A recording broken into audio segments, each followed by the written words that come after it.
Welcome to the Slop Farm. Enjoy the video.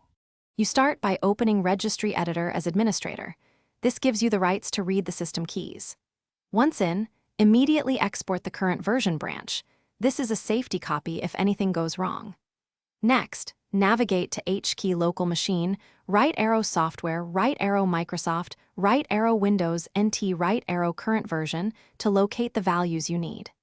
This step matters because the digital product ID value lives there, and backing up prevents accidental damage. Make sure to use a clear file name and note where you saved it. Once you reach current version, look for the digital product ID entry. That binary blob encodes your Windows 10 product key. Right-click Digital Product ID and export it so you have the raw data saved separately. Now, why export instead of copying? Exporting preserves exact bytes and avoids accidental edits. Also check product ID and license is keyed values for context. If permissions block reading, close Regedit. Relaunch as administrator and confirm UAC consent. This resolves most access problems before you move to decode. Now decode the exported digital product ID into the readable product key using a trusted PowerShell script.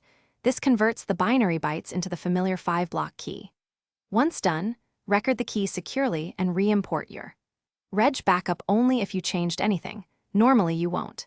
If the registry lacks a key, make sure to check the BIOS/OEM field with the wmic command or confirm whether the machine uses a volume license. This explains many missing entries.